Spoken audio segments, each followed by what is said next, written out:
कौन ब्रह्मा का पिता है, कौन विष्णु की मां, शंकर का दादा कौन है, हमको दे बता। ये जानने के लिए कृपया सुनिए। जगत गुरु तत्वदर्शी संत रामपाल जी महाराज के अमृत वचन सर्व पवित्र धर्मों के पवित्र शास्त्रों के आधार पर।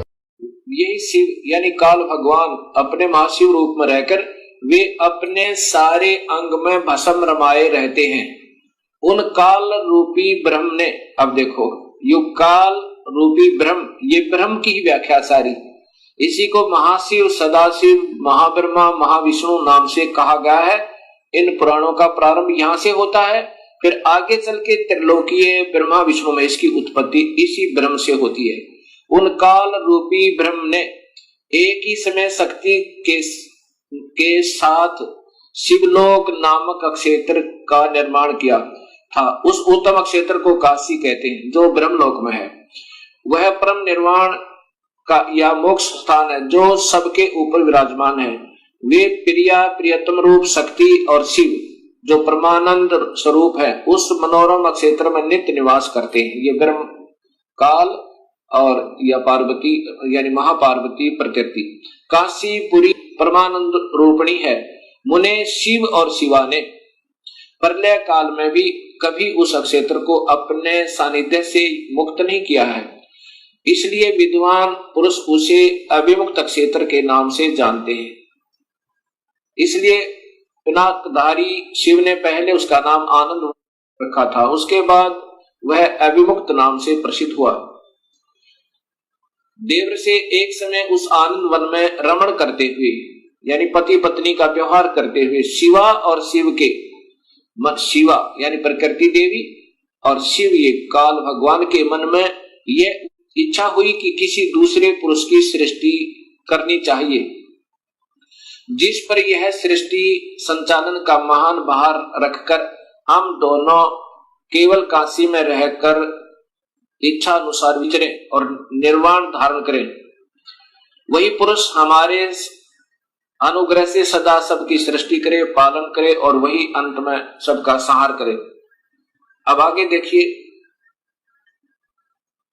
ऐसा निश्चय करके शक्ति सहित सर्वप्रिय परमेश्वर शिव ने अपने वाम भाग के 10वें अंग पर अमृत मल दिया। ये इन्होंने अपने हिसाब से गलत कर दिया, जबकि संस्कृत सहित अभी आपको दिखाया था, इसलिए डबल दिखानी पड़ रही है मुझे। अब यहाँ 10वें अंश का अंग का अर्थ है योनि में, अर्थात पत्नी पति के रूप में बीज स्थापना किया और फिर उससे एक पुरुष प्रकट हुआ। उसका नाम क्या रखा, ये आप देखिए, उसका नाम विष्णु रखा। ये देखो, उसने अपना नाम पूछा तो महेश्वर भगवान शंकर हंसते हुए कहे कि तुम्हारा नाम, ये देखो। शिव ने कहा कि वत्स बेटा, आप व्यापक होने के कारण तुम्हारा विष्णु नाम विख्यात होगा। ये काल कहता है विष्णु को बेटा, वत्स माने बेटा, तेरा नाम विष्णु होगा। अब 7वां अध्याय देखो, ये 6ठा अध्याय समाप्त हुआ। अब ये 7वां अध्याय देखिएगा। ब्रह्मा जी कहते हैं कि देव से उसके बाद मुझे भी काल ने ही ब्रह्म ने ही उत्पन्न किया, ये स्पष्ट है। सदाशिव ने पूर्ववत अर्थात जैसे विष्णु को उत्पन्न किया वैसे यत्न करके मुझे परमेश्वर ने सांब यानी पार्वती प्रकृति देवी और सदाशिव दोनों ने पहले की तरह जैसे विष्णु उत्पन्न किया पति पत्नी के रूप से, मुझे अपने दाहिने अंग से उत्पन्न किया। मुने उन महेश्वर ने मुझे तुरंत ही अपनी माया से मोहित करके नारायण देव के नाभि कमल में डाल दिया। ब्रह्मा ने बेरा ही नहीं, अब बेहोश बता इसने के विराकोण से नारायण की नाभि में था। ये विष्णु महाविष्णु रूप में स्वयं काल ही है और यही इनका पिता है। तो ब्रह्मा की उत्पत्ति शिव से और विष्णु की उत्पत्ति शिव से, ये शिव पुराण सिद्ध करती है।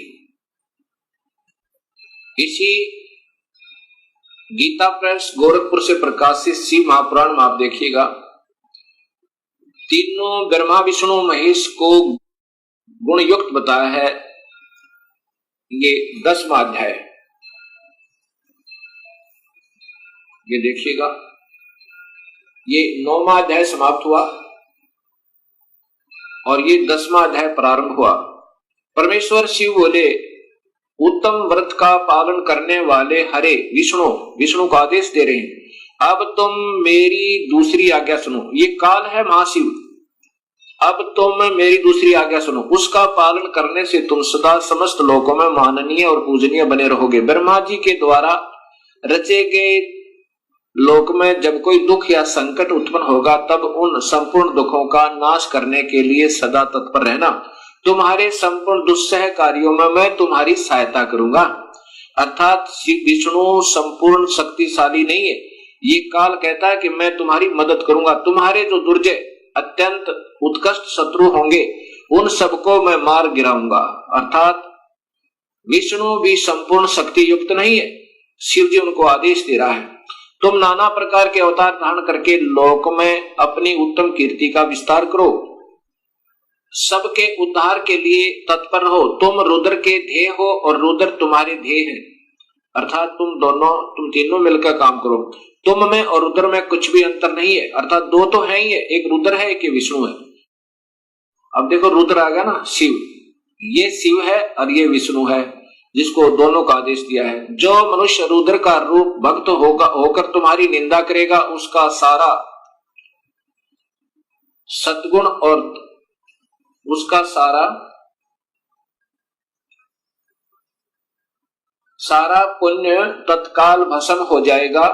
पुरुषोत्तम विष्णु तुमसे द्वेष करने वाला मेरी इच्छा से ही, मतलब अब मैं आपको बताता हूं, मेरी आज्ञा से उसको नरक में गिरना पड़ेगा। अब 9वें अध्याय में फिर देखिएगा, ये 9वें अध्याय का यहां देखना। और संहार करने वाले रज आदि त्रिविध गुणों द्वारा ब्रह्मा विष्णु और रुद्र ने नाम से प्रसिद्ध हो 3 रूपों में पृथक पृथक प्रकट होता हूं। ये काल भी तीनों गुणों रज महाब्रह्मा महाविष्णु महाशिव रूप में रहता है। साक्षात शिव गुणों से भिन्न है, वे प्रकृति और पुरुष से भी परे हैं। अद्वितीय नित्य अनंत पूर्ण निरंजन परब्रह्म परमात्मा है। ये काल तीनों लोकों का पालन करने वाले श्री हरि भीतर तमोगुण और बाहर सतोगुण धारण करते हैं। त्रिलोकी का संहार करने वाले रुद्र भीतर सतोगुण और बाहर से तमोगुण धारण करते हैं, तथा त्रिभुवन की सृष्टि करने वाले ब्रह्मा जी बाहर और भीतर से रजोगुण ही है। अब ध्यान से देखो, इस प्रकार ब्रह्मा विष्णु और रुद्र माने शिव, शंकर, ये त्रिलोकीय ब्रह्मा विष्णु महेश, इन तीनों देवताओं में गुण है। रजगुण ब्रह्मा है, सतगुण विष्णु है, तमगुण शिव जी। दिखा ना कि शिव अंदर से तो सतगुण दिखा है भगवान जैसा, लेकिन वास्तव में उसका परम गुण तमोगुण है शिव का। अब इस प्रकार इन तीनों में गुण बताए हैं, रजगुण ब्रह्मा, सतगुण विष्णु, तमगुण शिव जी। इन तीनों देवताओं में गुण है। अब देखो चौथा कौन रह गया फिर वो? अब चौथा जो शिव की महिमा गाई जा रही है वो कौन है? वो काल है। और ये तीनों यह नारे लिख दिए। अब इस प्रकार ये सब ज्ञान आपके समझ में आएगा। अब आपको दिखाता हूं, देवी भागवत महापुराण संस्कृत सहित है मेरे पास, और साथ में फिर दिखाऊंगा ये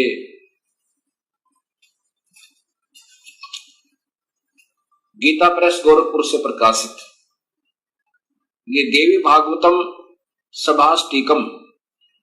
इनके टीकाकार कौन है ये देखिएगा। और ये कहां से प्रकाशित है? अथ देवी भागवतम भाषा सभाष्टिकम महात्म, ये है खेमराज श्री कृष्णदास प्रकाशन बंबई, ये यहां से प्रकाशित है। इसके तीसरे स्कंद में, तृतीय स्कंद में आप देखेंगे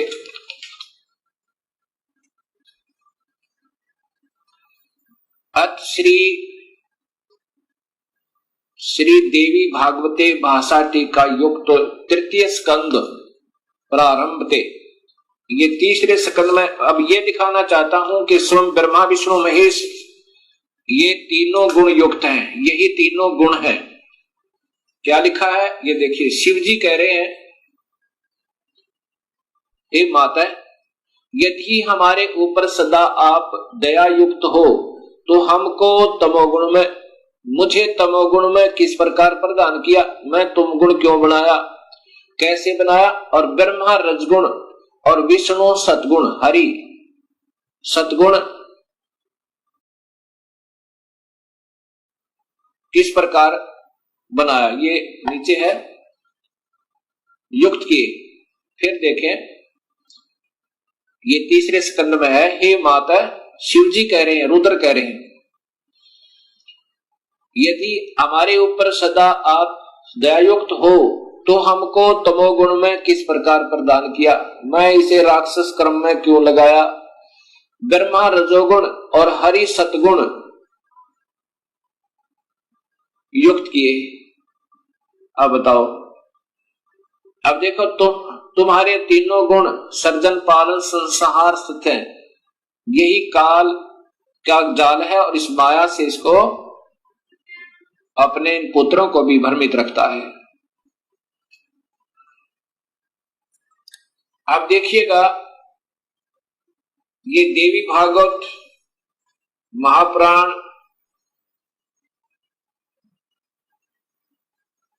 गीता प्रेस गोरखपुर से प्रकाशित, क्योंकि ज्यादातर भक्तात्मा इसी को पसंद करते हैं।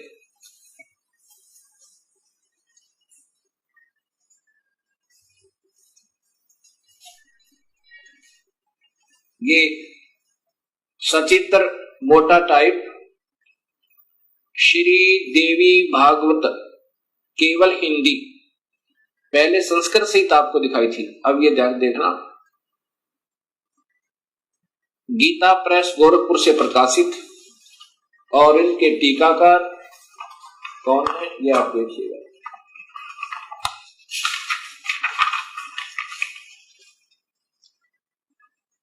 मोटा टाइप, और यहाँ हनुमान संपादक हनुमान प्रसाद पोदार चिमन लाल गोस्वामी, इसके तीसरे स्कंद में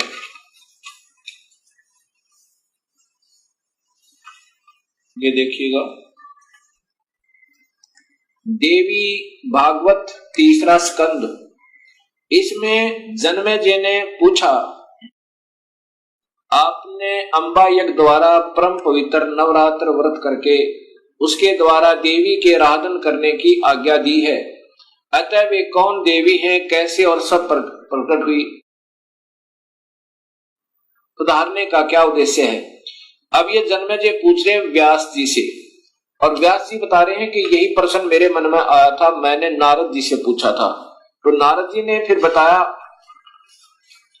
अब ये पूछ रहे हैं अभी कि कितने ही आचार्य भवानी को संपूर्ण मनोरथ पूर्ण करने वाली बतलाते हैं, वे आदि माया महाशक्ति एवं परम पुरुष के साथ रहकर, परम पुरुष ये काल को कहते हैं, इन महापुरुषों के लेखकों की बुद्धि यही तक काम करती रही, साथ रहकर कार्य संपादन करने वाली प्रकृति है या आठ भुजा वाली, ब्रह्म के साथ उनका अभेद संबंध है। ब्रह्म माने काल, क्षर पुरुष, जो गीता के 15वें अध्याय में काम आओगा, याद रखना, ब्रह्म के साथ उनका अभेद संबंध है, वे सृष्टि स्थिति और संहार कार्य में संलग्न रहती है। अब देखो जिसको भी लेते हैं इन्हीं का नाम लेते हैं, क्योंकि इन मुख्य कारण तो यही है, इससे ज्यादा काल है, काल के बाद इसका नंबर, इसने फिर 3 विभाग कर दिए, काल ने और प्रकृति ने अपने 3 पुत्र उत्पन्न करके, वो ये प्रकृति याद रखना, ये गीता जी में आपके काम आएगा, ये शब्द कि प्रकृति कौन है, वही शेरा वाली अष्टंगी, और 3 गुण भी ब्रह्मा विष्णु महेश, ये गीता जी में भी आपको काम आएंगे। नारद जी से व्यास जी ने पूछा, व्यास जी ने अपने पिता ब्रह्मा जी से पूछा, तो ब्रह्मा जी ने बताया नारद को कि कैसे सृष्टि उत्पन्न हुई। ब्रह्मा जी ने कहा, बेटा मैं इस प्रश्न का क्या उत्तर दूं, यह प्रश्न बड़ा ही जटिल है महाभाग, तुम भगवान विष्णु से इसका समूचित समाधान पा सकते हो। महामते, इस संसार में कोई भी रागी पुरुष ऐसा नहीं है जिससे यह रहस्य विदित हो। ओए होए, किसी को नहीं बेरा इसका, लेकिन अंदाजा सा बताऊंगा, ऐसा ब्रह्मा कह रहा है। जो त्यागी, अहंकार रहित एवं ईश्वरीय शून्य है, ईर्ष्या शून्य वही इस रहस्य को जान सकता है। पूर्व काल में सर्वत्र जल ही जल था। जहां से ब्रह्मा को सोधी आई उसे आगे की ही बता रहा और वही इन पुराणों में वर्णित है। पूर्व काल में सर्वत्र जल ही जल था, स्थावर जंगम जितने प्राणी उनमें कोई भी नहीं थे। तब कमल से मेरी उत्पत्ति हुई।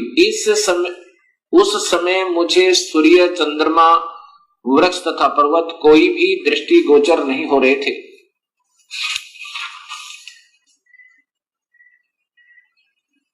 दिखाई पड़े। मैं कमल की कणिका पर बैठकर विचार करने लगा, इस अगाध जल में मैं कैसे उत्पन्न हो गया, कौन मेरा रक्षक है तथा इस प्रलय काल में सृष्टि अनुसार करने वाले कौन विशिष्ट पुरुष हैं। कहीं भी स्पष्ट रूप से भूमि भी नहीं दिखती जिस पर यह जल टिका हुआ है। यह कमल कैसे उत्पन्न हुआ, रूढ़ एवं यौगिक दोनों अर्थों में कोई इसका कारण होने ही चाहिए। यौगिक अर्थ होने पर इसका मूल कारण पतंग होता है, पंख। तो अब देखूं वह पंख है कहाँ है, वह इस मूल कारण, मतलब ये नीचे घूमता रहा, 1000 वर्ष तक पृथ्वी का अन्वेषण करता रहा, इस पर भी मुझे इस जल का कहीं और छोर नहीं मिला। इतने में आकाशवाणी हुई, तप करो तप करो। तब मैंने तपस्या प्रारंभ कर दी। ये ब्रह्मा बता रहा है। कमल पर बैठे ही 1000 वर्ष तक मैं तप करता रहा। फिर उसी समय सृष्टि करो ऐसी आकाशवाणी सुनाई पड़ी। उसे सुनकर मैं बड़े आश्चर्य में पड़ गया। सोचा कि किसकी सृष्टि करूं अथवा मेरा क्या कर्तव्य है। उसी समय मधु और कैटब नाम के 2 भयंकर दानव आए। अब यहां देखना भक्तात्माओं, आए वे उस महावरण में मुझसे युद्ध करने की इच्छा प्रकट करने लगे। मैं उनसे भयभीत हो उठा। तब कमल का डंठल पकड़कर जल में उतरा। वहां मुझे एक परम अद्भुत पुरुष के दर्शन मिले। उनका श्री विग्रह मेघ के समान श्याम था। वे पीतंबर पहने थे, 4 भुजाएं थी, शेष नाग की सैया पर सोए पड़े थे। सोए का मतलब बेहोश थे, अचेत थे विष्णु जी। उन जगत प्रभु के गले को वनमाला सुशोभित कर रही थी। शंख, चक्र, गदा, पद्म, इन 4 अवधों से अनुपम शोभा पा रहे थे। ऐसे से ही भगवान विष्णु का मुझे दर्शन हुआ। वे योग निद्रा से वशीभूत होकर गाढ़ी नींद में सोए हुए थे। ये बेहोश कर रखे थे काल में विष्णु जी को। उनकी अच्छा यहां देखना, मैंने उनका सत्वन किया देवी का। तब वे कल्याणमयी भगवती विष्णु के विग्रह से निकलकर, विष्णु के शरीर से निकलकर आकाश में विराजमान होगी। ये सभी प्रमाण शास्त्रों में पूर्व प्रमाणित हैं और विद्यमान है। स्पष्ट लिखा है कि ब्रह्मा को नहीं मालूम मैं कहां से उत्पन्न हुआ, तुक्के मार रहा है आगे के, वो कौन है, वो श्री हरि है, फलाना है। अब जो अपनी स्थिति बता रहा है कि मैं कमल के फूल पर सचेत हुआ, मुझे नहीं मालूम मैं कहां से आया। फिर मधु और कैटब नाम के 2 राक्षस आए। पहले 1000 वर्ष तक तो खोज की उस कमल के डंठल की, ये कहां टिका हुआ, कहीं नहीं पाया। अब अगर इस विष्णु के नाभि से कमल होता, विष्णु की नाभि से कमल नहीं था, वो विष्णु काल है, उसने अपनी नाभि से कमल बनाया हुआ था। और फिर इतने में मधु कैटब आए, उनके डर के मारा ये नीचे उतरा। आगे विष्णु अचेत पड़ा था शेष सैया पे, शेष नाग के ऊपर बेहोश पड़े थे। उसमें से एक शक्ति निकली और उसके बाद ये होश में आया और फिर मधु कैटब के साथ इनका युद्ध हुआ। 5000 वर्ष तक तो ये लड़ते रहे और मधु कैटब को नहीं मार पाए। जब योग निद्रा भगवान विष्णु के शरीर से अलग होकर, योग निद्रा के ये तो बेहोशी शक्ति एक इनके अंदर डाल रखी थी, आकाश में विराजने लगी, तब तुरंत ही श्री हरि उठ बैठे। ये विष्णु जी उठ बैठे। उन्होंने मधु और कैटब के साथ 5000 वर्ष तक बड़ी घमासान लड़ाई हुई। तब वे दैत्य मरे। कैसे मरे? पहले देवी के कटाक्ष से मधु और कैटब मोहित हो गए थे। उसके बाद भगवान विष्णु ने गोद में लिटाकर उन्हें प्राणों से रहित कर दिया। अब वहां पर मैं और भगवान विष्णु दो थे, वही रुद्र भी प्रकट हो गए। ये देख लो, वही ये रुद्र अर्थात ये त्रिलोकीय शिव भी आ गया। हम तीनों को भगवती अध्याशक्ति ने के दर्शन हुए, उन्हें देखकर मन मुग्ध हो गया, उनकी उत्तम स्तुति की। तब वे आदि शक्ति हम लोगों से कहने लगी। देवी ने कहा, ब्रह्मा विष्णु और महेश्वर, ये रुद्र को महेश्वर भी कहा, ये ध्यान से देखना। तुम भली भांति सावधान होकर अपने अपने कार्य में संलग्न हो जाओ। सृष्टि, स्थिति और संहार ये तुम्हारे कार्य हैं। इन महान पराक्रमी दैत्यों का निधन हो जाने पर अब तुम्हें अपना स्थान बनाकर शांतिपूर्वक निवास करना चाहिए। अब क्या बोलते हैं ब्रह्मा जी, कहते हैं कि भगवती अध्याशक्ति की यह वाणी बड़ी मधुर, सुंदर और सुखप्रद थी। हमने वह स्पष्ट सुनी। हम लोगों ने उनसे कहा, माता, अब माता कह रहे हैं, हम किस प्रकार इन प्रजाओं के सर्जन आदि कार्य करने में सफल हों।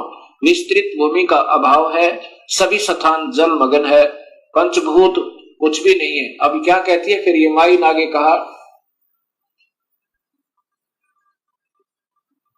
माता, हम किस प्रकार इन प्रजाओं के सर्जन कार्य करने में सफल हों। विस्तृत भूमि का अभाव है, सभी स्थान जल मगन है, पंचभूत एवं गुण ये सब समाप्त हैं।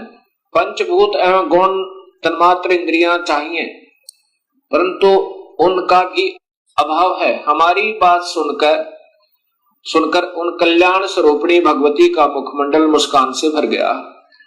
इतने में एक सुंदर विमान आकाश से उतरा। तब उन देवी ने हमें आज्ञा दी, देवताओं निर्भीक होकर स्वेच्छा पूर्वक इस विमान में प्रवेश कर जाओ। ब्रह्मा विष्णु और रुद्र, आज मैं तुम्हें एक अद्भुत दृश्य दिखलाती हूँ। हमने भगवती की बात सुनकर उसे शिरोधार्य कर लिया। वह रतन जड़ित विमान पर चढ़कर हम लोग आराम से बैठ गए। वह विमान मोतियों की मालाओं से सुशोभित था और उसे से अनेक कणियों की ध्वनि हो रही थी। अमरावती की तुलना करने वाले उस भव्य विमान पर हम तीनों निर्भीक होकर बैठ गए। माता आदेश दे रही है बच्चों की तरह, बेटा इसमें बैठो तीनों। और अब आगे देखो, हम तीनों देवताओं को उस पर बैठे देखकर देवी ने अपने सामर्थ्य से विमान को, अपनी शक्ति थे, इन देवताओं के बस की बात नहीं थी विमान को आगे चलाना, देवी ने अपने सामर्थ्य से विमान को आकाश में उड़ा दिया। ब्रह्मा जी कहते हैं कि मन के समान तीव्र गति से चलने वाला वह विमान जिस अपरिचित स्थान पर गया, वहां संपूर्ण फलों से लदे हुए अनेक सुंदर वृक्ष थे। किलकों की कला की काकली उन वृक्षों की शोभा बढ़ा रही थी। और नीचे देखो, वहां पर ये क्या था, ये कौन था, ये स्वर्ग था।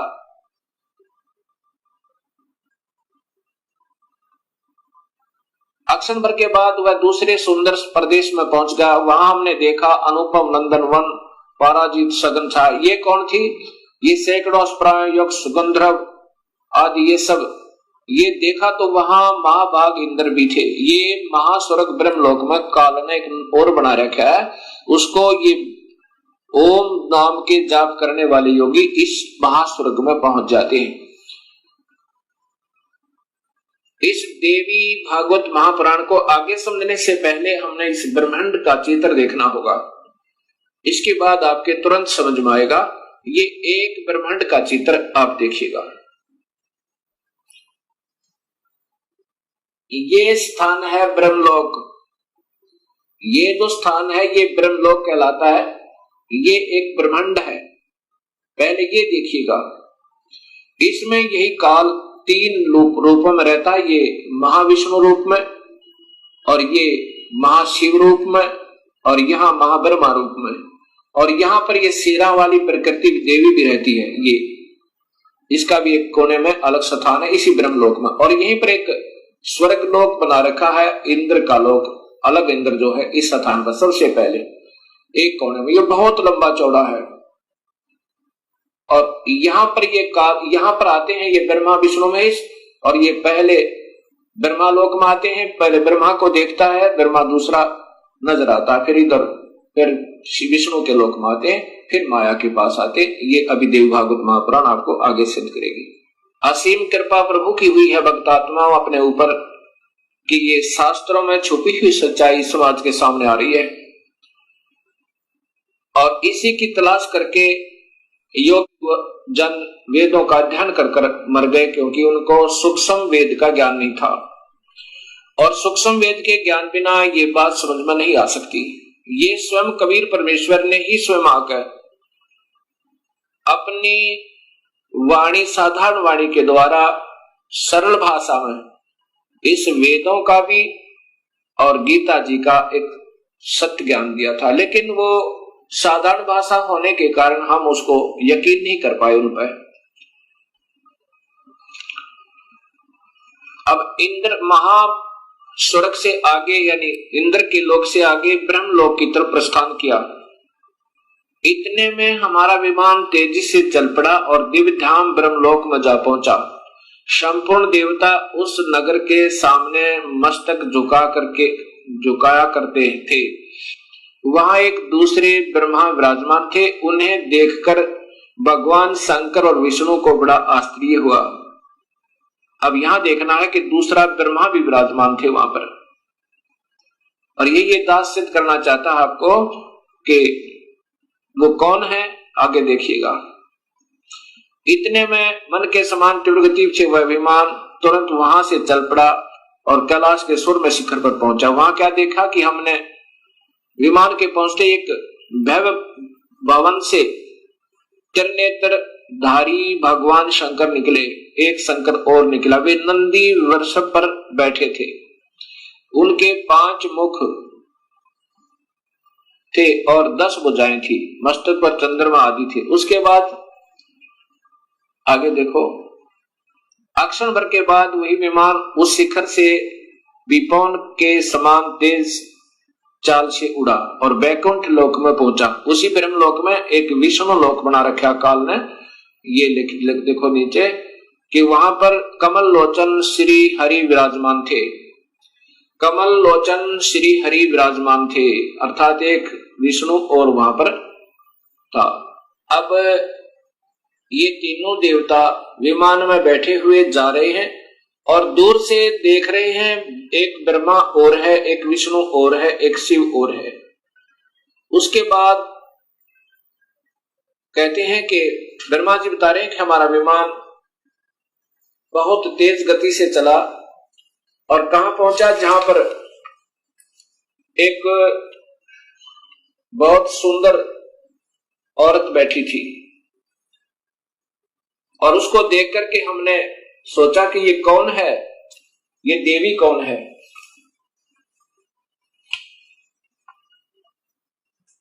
अब ब्रह्मा जी आगे बता रहे हैं कि इतने में पवन से बातें करता हुआ वह विमान तुरंत उड़ गया। आगे अमृत के समान मीठे जल वाला समुद्र मिला। उसमें फिर आगे चलिए, उसमें एक मनोहर द्वीप था और वहां पर यह देखिएगा एक मंगल में मनोहर पलंग बिछा था। उस पलंग में सुंदर रत्न जड़े थे और वहां कौन थे, ये देखिए नीचे, उस पे एक औरत बैठी थी। वह ऐसी प्रभावपूर्ण देवी थी मानो करोड़ों बिजलियां एक साथ चमक रही हो। अत्यंत सुंदर मुख, लाल लाल दांत और करोड़ों लक्ष्मियों से भी अधिक वह सुंदर थी। अब वैसी सुंदरी स्त्री को मैंने कभी नहीं देखा था। पास में अनेकों साधक बैठकर हरियम इस मंत्र का जाप कर रहे थे। अब ये मंत्र हैं जो हम देते हैं, ये वास्तव में 5 मंत्र हैं अलग से, यहां देखना। उसके हजारों नेत्र, हजारों हाथ, हजारों मुख आदि आदि। हम आपस में कहने लगे यह सुंदरी कौन है। हम आपस में वही ठहरे रहे और आपस में कहने लगे कि ये सुंदरी कौन है, इसका क्या नाम है। हम इसके विषय में बिल्कुल अनभिज्ञ हैं। अपनी माँ के बारे में भी तीनों देवताओं को नहीं मालूम। दूर से देखने पर वे कितनी सुंदर प्रतीत हो रही है, यहां देखना आगे। फिर तब भगवान विष्णु ने, ये देखो, नारद यो संदेहग्रस्त होकर हम लोग वहां रुके रहे, विमान से उतर गए। तब भगवान विष्णु ने उस चारों सिहिनी भगवती को देखकर विवेक पूर्वक निश्चय कर लिया कि ये भगवती जगदम्बिका है, वो प्रकृति है, ये हमारी माँ है। तब उन्होंने कहा कि यही भगवती हम सबकी आदि कारण अर्थात माता है। महाविद्या और महामाया इन्हीं के नाम है। ये पूर्ण प्रकृति है। ये देख लो, ये प्रकृति इनकी ब्रह्मा विष्णु महेश की माँ है। और यहां स्वयं बताते हैं, ये भगवान विष्णु कह रहे हैं कि मैंने जब देखा था, मैं छोटा सा था, प्रलय वर्ण में मुझे दर्शन हुए थे इस देवी के, उस समय मैं छोटा सा था। ये वही संपूर्ण संसार की कारण है, ये वही देवेदना है जिनके पर्यावरण में अर्थात जब पानी ही पानी था मुझे दर्शन हुए थे, उस समय मैं बालक रूप में था। विष्णु जी कह रहे हैं मैं बालक रूप में था। ये वही देवी भागवत महापुराण गीता प्रेस गोरखपुर से प्रकाशित है।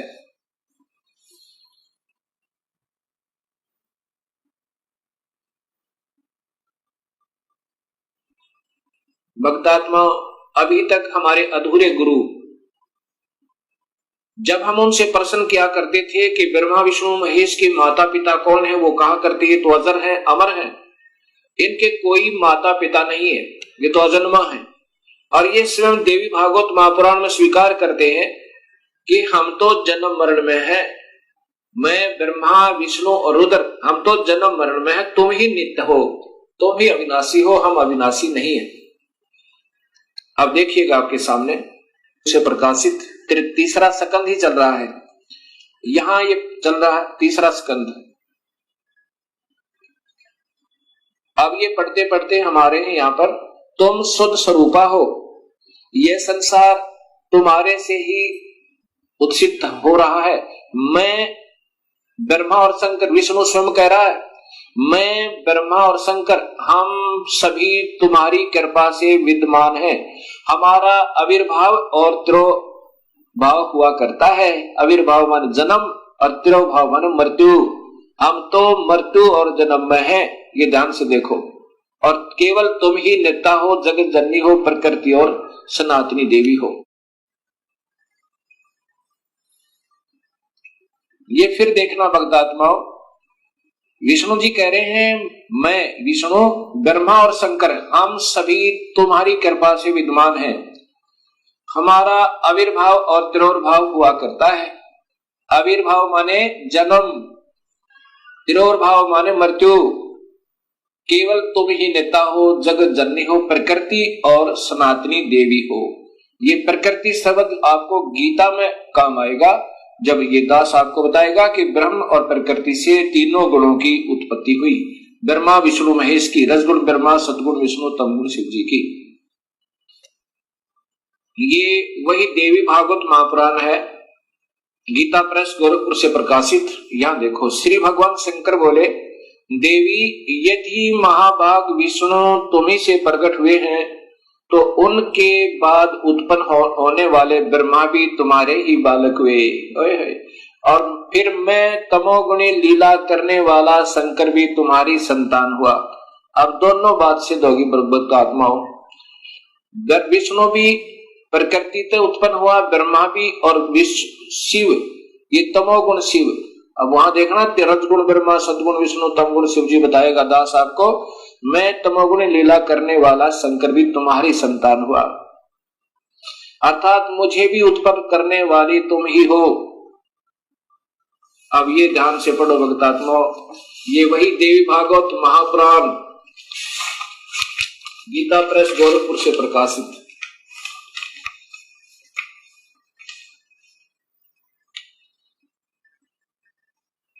संपादक हनुमान प्रसाद पोदार, चिमन लाल गोस्वामी। अब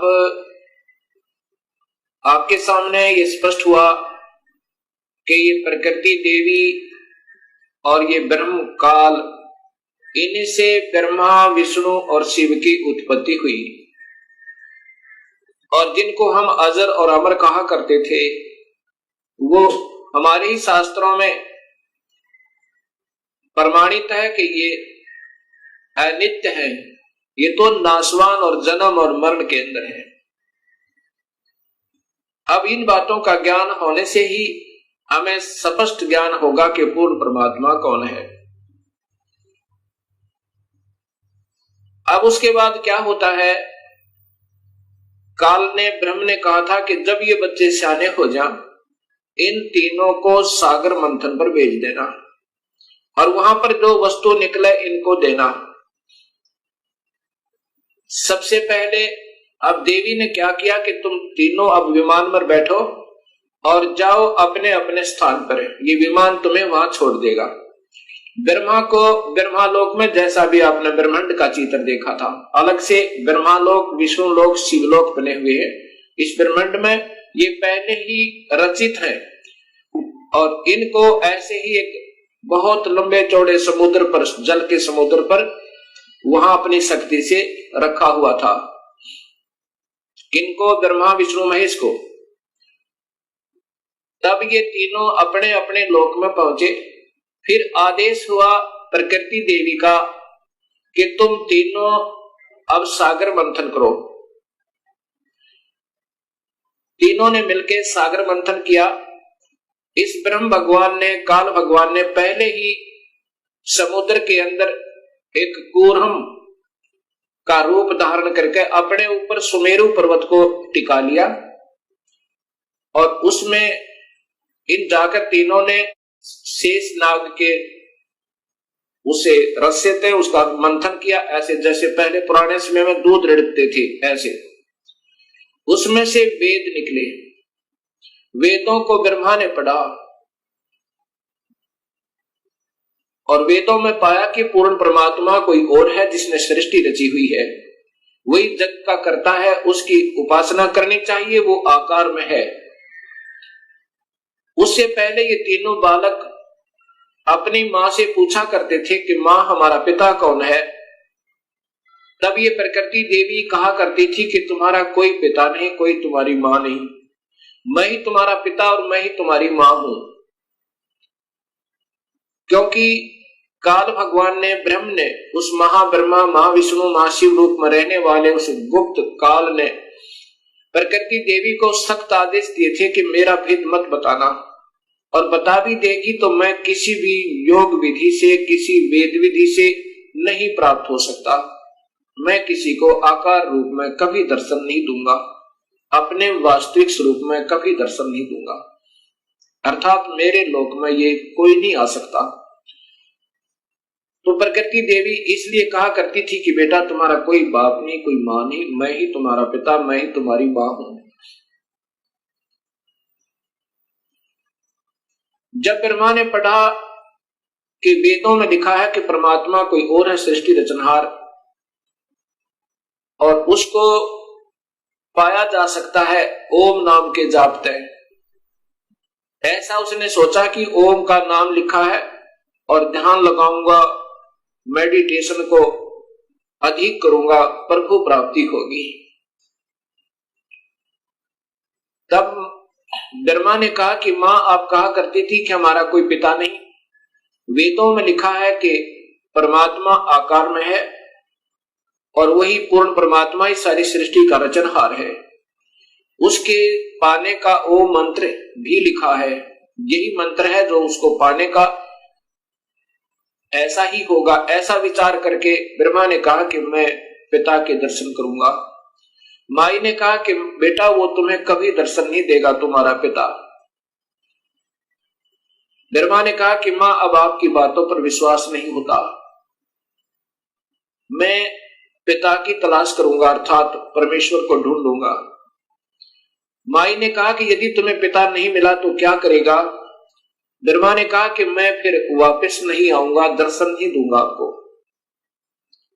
ऐसा सोचकर, ऐसा कहकर ब्रह्मा वहां से चल पड़ा। एकांत स्थान पर जाकर 4 युग तक मेडिटेशन किया, ध्यान किया, ओम नाम का जाप किया। प्रभु प्राप्ति नहीं हुई। अब शर्मिंदा वापस नहीं आ रहा है। तब आकाशवाणी काल ने की प्रकृति देवी को कि सृष्टि प्रारंभ करो, जीवों की उत्पत्ति करो। तब प्रकृति देवी ने कहा कि तेरा जेठा बेटा, ज्येष्ठ पुत्र ब्रह्मा आपकी तलाश में हट करके गया हुआ है।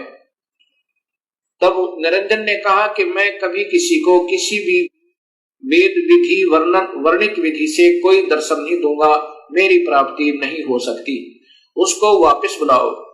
तब प्रकृति देवी ने अपनी शब्द शक्ति से एक लड़की उत्पन्न की, उसका नाम गायत्री रखा और कहा बेटी जा ब्रह्मा को समाधि से उठा कर ला, उसको कहना कि तेरे बिना सृष्टि रचना अधूरी है और आप वापस चलिए।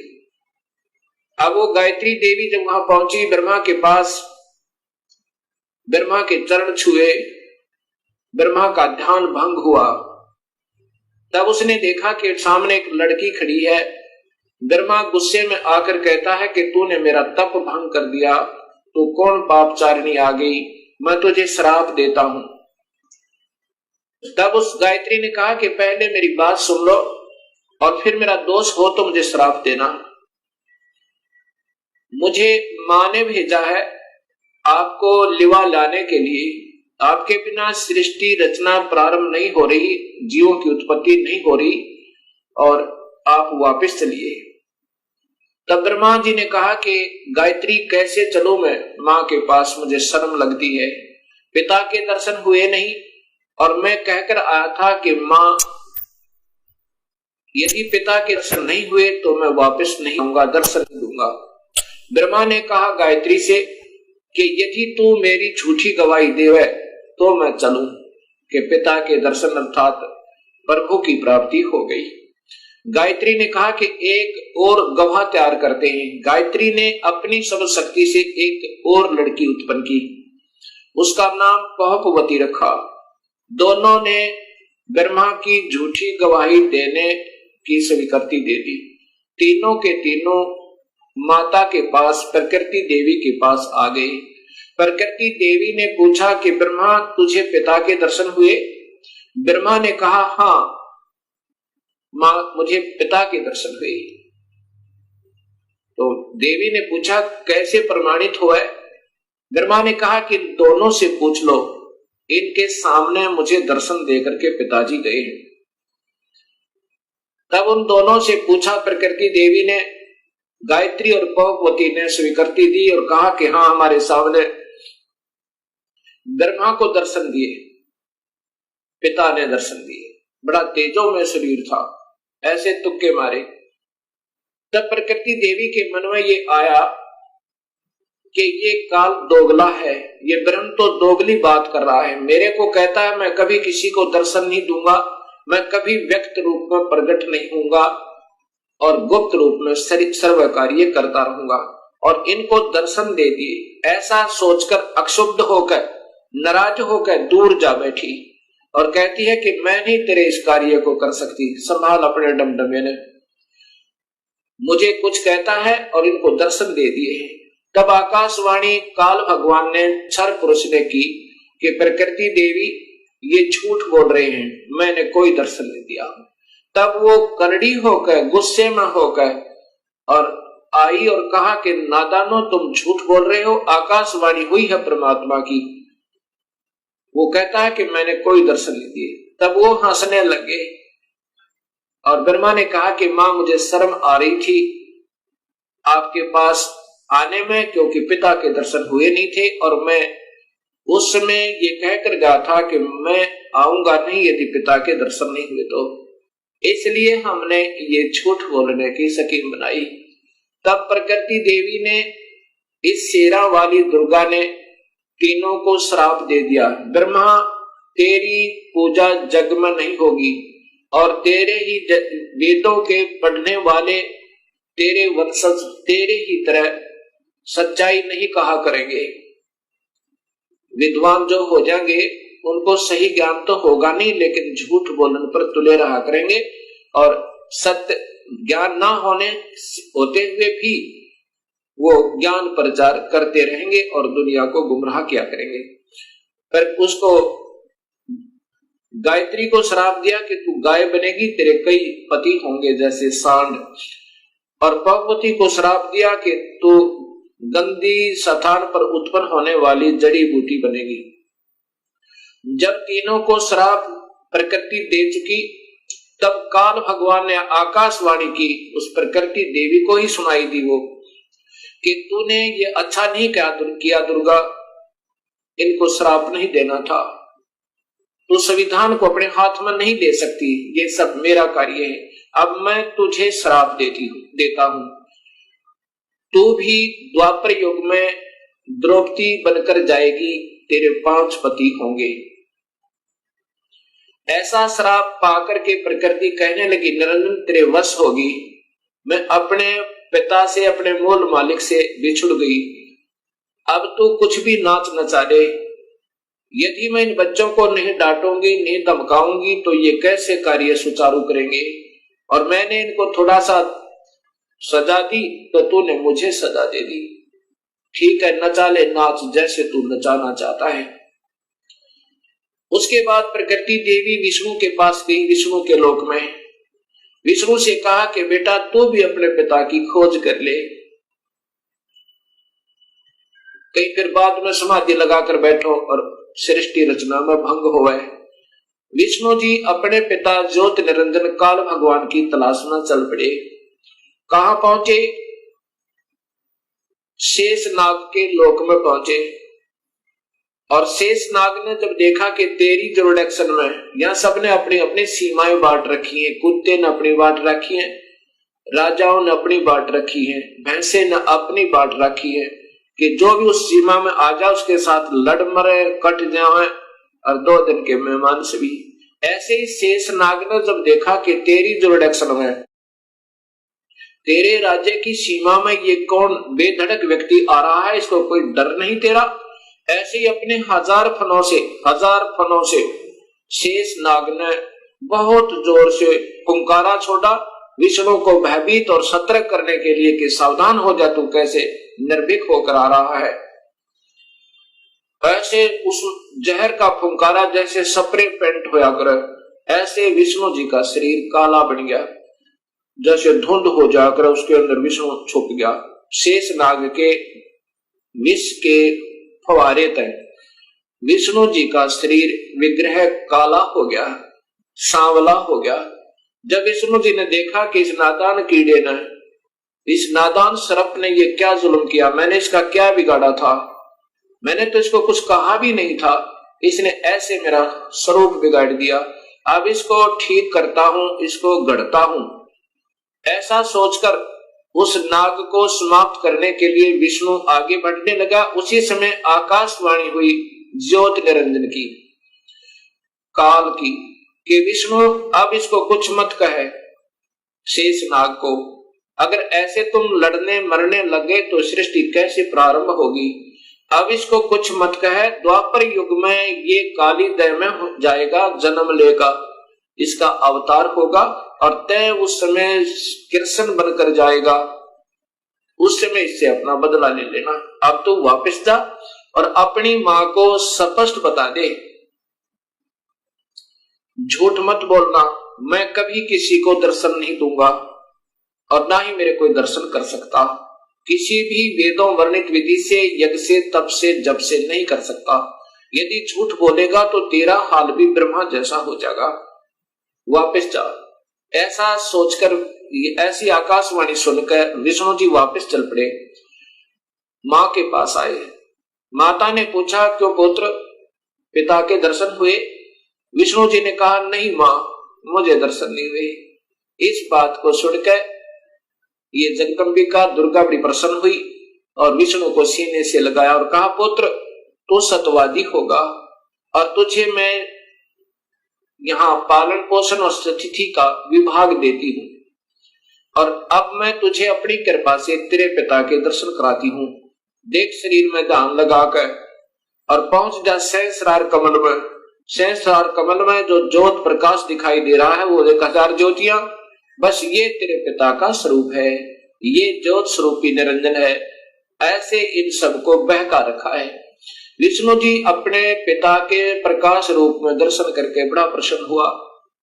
उस अंदर प्रकाश देख, ये मेडिटेशन करने वाले अंतिम उपलब्धि केवल ज्योत बताते हैं, वो ज्योत स्वरूपी वही तो काल है, और उसी को देखकर सब प्रसन्न हो जाते हैं। उसके बाद यही माई शिव जी के पास गई, शंकर जी के पास गई। शंकर जी से कहा, बेटा तू भी अपने पिता की तलाश कर ले, तेरे दो भाइयों को तो मिला नहीं। शिव जी ने कहा कि हे माँ, जब मेरे दो बड़े भाइयों को नहीं मिला पिताजी, तो मैं तो कोशिश ही नहीं करता, परंतु माँ मेरी एक प्रार्थना है। तो माता ने कहा कि बोलो क्या चाहते हो? कि मुझे जन्म मरण रहित कर दे, मुझे अमर कर दे माँ, मैं तो यही मांगता हूं आपसे। तब माँ ने कहा, प्रकृति देवी दुर्गा ने कहा कि बेटा ये नहीं हो सकता, जो पैदा हुआ है इस 21 ब्रह्मांड में उसका जन्म होगा, जो जन्म हो गया उसकी मृत्यु होगी, जो पैदा हुआ उसकी मृत्यु होगी, और जो मर गया उसका पुनर्जन्म अवश्य होगा, चाहे किसी भी योनि में कर्म आधार पर वो जाए। अमर नहीं कर सकती, पुत्र में एक विधि बता सकती हूँ जिसके कारण तेरी आयु सबसे ज्यादा हो जाएगी। भगवान शिव ने कहा कि माँ ऐसी ही कृपा कर दो। तब देवी ने कहा कि पुत्र तू ज्यादातर मेडिटेशन करया करे, और मेडिटेशन करते करते अपने श्वासों को, प्राणों को 10वें द्वार पर स्थिर कर दिया कर, श्वास कम से कम आने दिया कर, और ठंडे क्षेत्र में रहा कर ताकि तेरा शरीर खराब ना होए। उसके बाद भगवान शिव ज्यादातर ध्यान समाधिस्थ रहते हैं और अपने श्वासों को रोक लेते हैं। श्वासों के आधार पर ही ये सब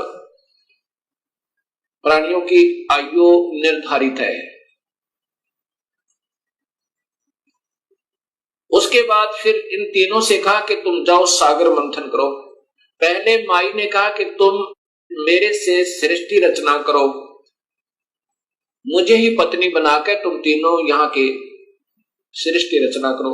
तब इन तीनों ने कहा, हे माँ, माता नार पुत्र की होई, हे जननी ये कहाँ अगत होई।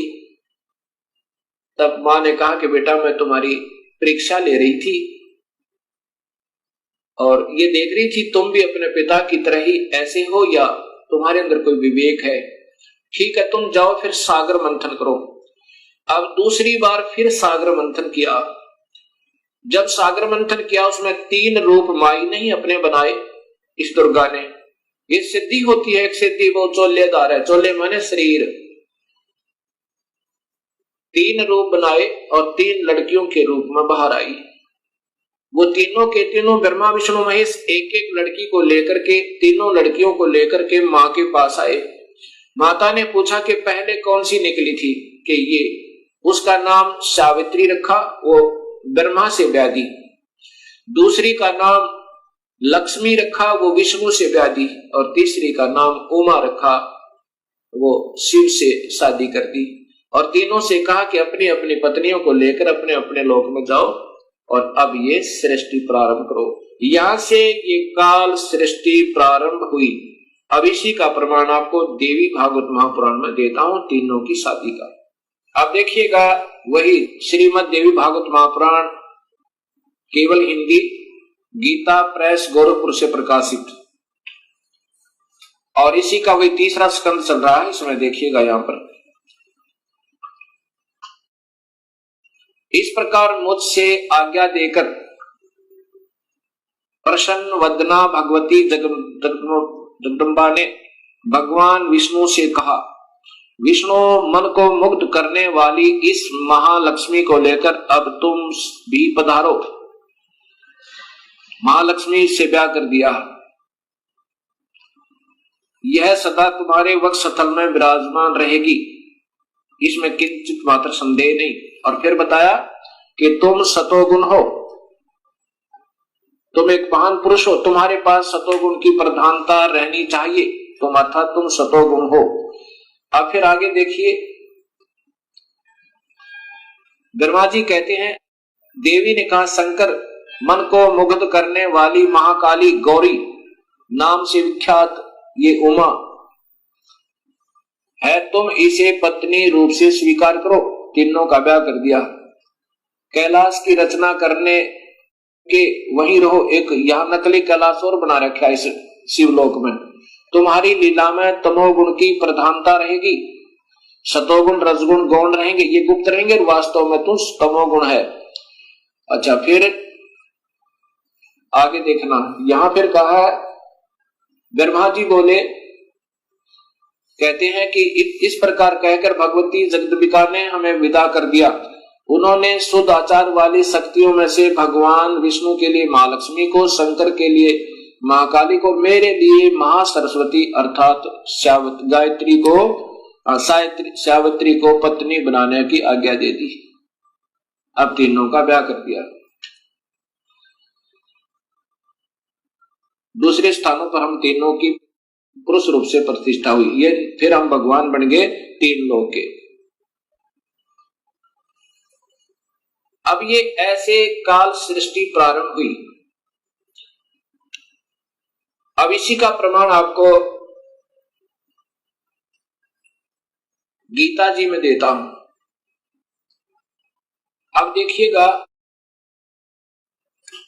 श्रीमद् भगवत गीता, गीता प्रेस गोरखपुर से प्रकाशित, और इनके टीकाकार हैं श्री जय दयाल गोविंद का,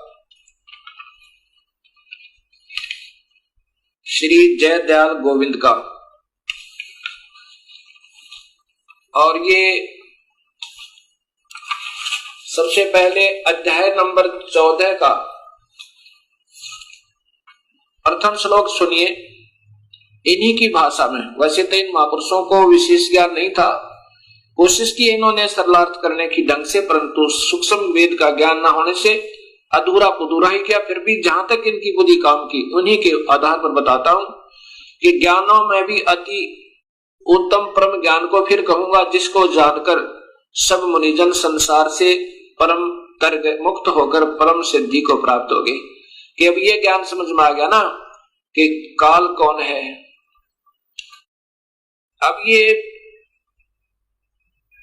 अब ये ब्रह्म भगवान स्वयं ही कह रहा है कि अब वो उत्तम ज्ञान तुझे फिर बताऊं अर्जुन, जिसको समझ गए और फिर मेरे जाल से सब निकलने की चेष्टा करते हैं, वो निकल जाते हैं।